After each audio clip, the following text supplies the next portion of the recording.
পশ্চিম বর্ধমান থেকে psychiatric nurse এবং community nurse রিক্রুটমেন্টের একটি সম্পূর্ণ নতুন বিজ্ঞপ্তি প্রকাশিত হয়েছে। সো কারা কারা অ্যাপ্লাই করতে পারবে, কিভাবে অ্যাপ্লাই করবে এবং লাস্ট ডেট কবে রয়েছে, আরও অন্যান্য এলিজিবিলিটি ক্রাইটেরিয়াগুলি আজকের এই ভিডিওতে in details A to Z আলোচনা করব। ভিডিওটি প্রথম থেকে শেষ অবধি মনোযোগ সহকারে দেবে, কোনো জায়গায় স্কিপ করবে না। আর যদি কোনো রকম কোয়ারি থাকে তাহলে অবশ্যই কমেন্ট বক্সে কমেন্ট করে জানাতে পারো। এই পিডিএফটি আমি টেলিগ্রাম চ্যানেলে সেন্ড করে দেবো। সকলে টেলিগ্রাম চ্যানেল জয়েন করে কীভাবে টেলিগ্রাম চ্যানেল জয়েন করবে সেটা আমি ভিডিও শেষে তোমাদেরকে দেখিয়ে দেবো। সো চলো দেখে নিই আজকের বিজ্ঞপ্তির পোস্ট ডিটেলসগুলি কী কী বলা হয়েছে। সো এখানে দেখতেই পাচ্ছ নোটিশটি পাবলিশড হয়েছে পশ্চিম বর্ধমান থেকে, এবং নোটিশের একটা ডেট দেওয়া আছে, সেটা হচ্ছে 18/1/2024 নোটিশটি পাবলিশড হয়েছে, এবং এখানে একটা মেমো নাম্বারও দেওয়া আছে।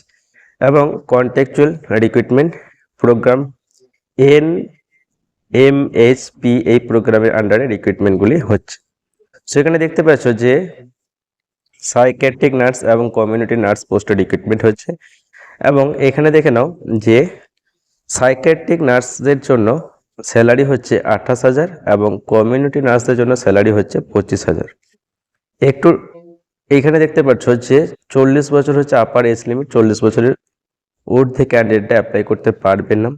তোমাদের স্কেল অফ স্কোরিংটা হচ্ছে এডুকেশনাল কোয়ালিফিকেশন এর উপর বেস করে 60 মার্ক দেওয়া হবে, এক্সপিরিয়েন্সের উপর বেস করে 25 মার্ক এবং ইন্টারভিউর উপর বেস করে 15 মার্ক, টোটাল 100 মার্ক হচ্ছে স্কেল অফ স্কোরিং।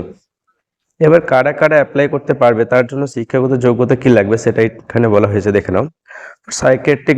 যারা সাইকিয়াট্রিক নার্স পোস্টে অ্যাপ্লাই করবে তাদের শিক্ষাগত যোগ্যতা লাগবে BSc ইন সাইকিয়াট্রিক নার্সিং অথবা MSc ইন সাইকিয়াট্রিক নার্সিং অথবা DPN, এবং কমিউনিটি নার্সের জন্য যারা অ্যাপ্লাই করবে তাদের শিক্ষাগত যোগ্যতা লাগবে GNM, এবং তার সাথে 1 মাসের 1 month training in psychiatric nursing এর 1 মাসের ট্রেনিং কিন্তু লাগবে। তারপরে দেখে নাও জেনারেল ইনস্ট্রাকশনে বলা হয়েছে যে আবেদনকারীকে অবশ্যই পশ্চিমবঙ্গের স্থায়ী বাসিন্দা হতে হবে এবং লোকাল ল্যাঙ্গুয়েজ জানতে হবে। তারপরে বলা হয়েছে যে অনলাইনে আবেদন করতে হবে প্রত্যেককে, এবং এখানে বলা হয়েছে যে ইন্টারভিউ সময় NOC কিন্তু সাবমিট করতে হবে। তারপরে এখানে বলা হয়েছে যে অ্যাড্রেস প্রুফ হিসেবে ভোটার কার্ড, পাসপোর্ট অথবা আধার কার্ড লাগবে। তারপরে এখানে কি বলা হয়েছে দেখে নাও, এবং কাস্ট সার্টিফিকেটও লাগবে। যারা কাস্ট দিয়ে অ্যাপ্লাই করবে কাস্ট অবশ্যই মেনশন করবে ফর্ম ফিল আপের সময়, নাহলে কিন্তু আনরিজার্ভ ক্যাটাগরি হিসেবে তোমাদেরকে বিবেচনা করা হবে। তারপর এখানে বলা হয়েছে যে গভর্নমেন্টে যেমন রুলস থাকে সেই রুলস অনুযায়ী তোমরা বয়সে ছাড় সীমা পেয়ে যাবে। আর অ্যাপ্লিকেন্টকে অবশ্যই ভিজিট করতে বলা হয়েছে অফিসিয়াল ওয়েবসাইটটি, এই ওয়েবসাইটে কিন্তু ফর্ম ফিল আপ করতে হবে, এবং ফর্ম ফিল আপের লাস্ট ডেটটি হচ্ছে ফেব্রুয়ারি মাসের 4 তারিখ। এবং ফর্ম ফিল আপের সময় অনলাইনে প্রিন্ট কপি বা হার্ড কপিটি নিজের কাছে রাখতে হবে। যখন ডকুমেন্টস ভেরিফিকেশন হবে তখন কিন্তু সেই প্রিন্ট কপিটি বা হার্ড কপিটি লাগবে।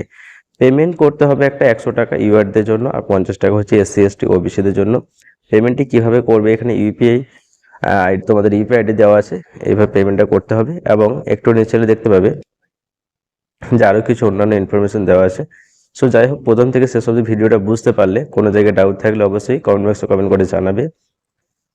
যাদের টেলিগ্রাম অ্যাপ আছে তাদের ডাউনলোড করা লাগবে না, যাদের নেই তারা টেলিগ্রাম অ্যাপ ডাউনলোড করবে। তারপর টেলিগ্রাম অ্যাপটি ওপেন করার পর সার্চ বক্সে সার্চ করবে শাহজামাল অফিসিয়াল একাডেমি, তারপর শাহজামাল অফিসিয়াল একাডেমির উপরে ক্লিক করবে। ক্লিক করার পরে জয়েন বলে একটা অপশান আসবে, জয়েন অপশানটি ক্লিক করে তোমরা টেলিগ্রাম চ্যানেলে জয়েন হয়ে যাবে।